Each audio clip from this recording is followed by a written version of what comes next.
Hello again, Coach. It's great to see you. So, learning, what is it? I'll begin by reintroducing the basic description we provided in our last video. Gaining new or modifying existing behaviours, skills, knowledge, values or preferences. In this video, we'll spend our time exploring what learning is and, more importantly, how we actually learn. There are many theories that try to explain learning, leading to different approaches and beliefs. But don't worry, I won't spend the length of this video describing each theory, as it will just become confusing and steer us off topic. Instead, I'm going to introduce one of them that I believe is universally applicable to coaches across numerous contexts. In 2005, Phil Race introduced the educational world to how teachers can better make learning happen. And he did this through the analogy named ripples on a pond. As you can see here, each ripple presents one of 6 factors that underpin successful learning. The ripples are 1. Wanting, 2. Needing, 3. Doing, 4. Making sense, 5. Feedback, and 6. Teaching. Now, what I propose is that we spend the rest of this video translating each factor to how a coach might use them to facilitate learning. The first factor of wanting related to the idea that learning happens when someone wants to learn something and therefore are motivated to learn it. As we all know, this isn't always the case with the children we coach. Therefore, a coach has to create the want in their participants, which can only truly be done if the coach knows and understands their motivations. So, spending time getting to know the kids you coach and what makes them tick is very important.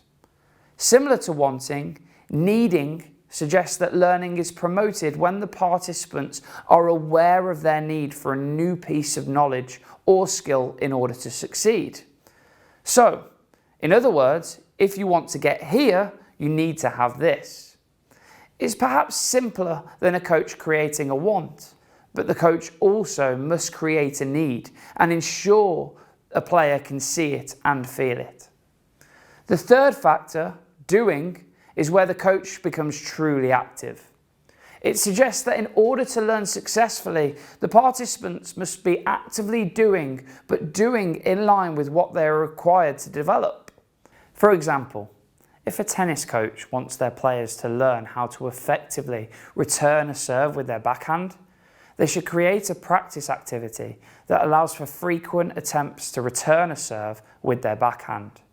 There is more though.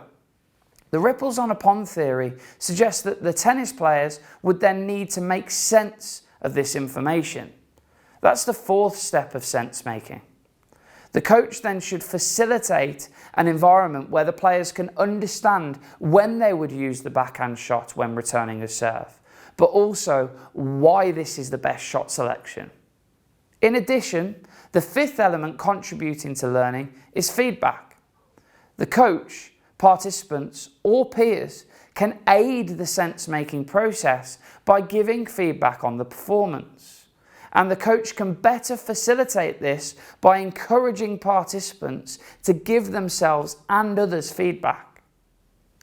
The 6th and last factor is teaching, which suggests that successful learning in participants is truly underpinned by the ability to educate someone else. That is, we have only truly learned something when we are able to teach it to others. As such, a coach should aim to create an environment where participants are encouraged to educate others following their own learning. So, taking all this into account, we suggest that learning is successful when a coach deliberately creates an environment where each of the 6 factors can be satisfied. Okay.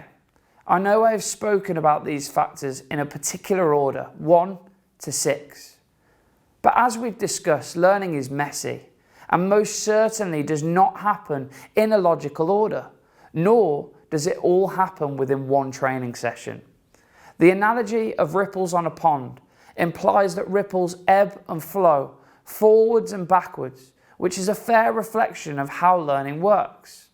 So sometimes learning may start with making sense or feedback, but a want and need should still be present in the players. What is important is that a coach is aware of each of these factors and that they ensure that their practice and behaviour allows for the ripples to ebb and flow from 1 to 6. In the next 2 videos, we'll take a deeper look at the strategies we can use to ensure this happens. I hope you have enjoyed this video.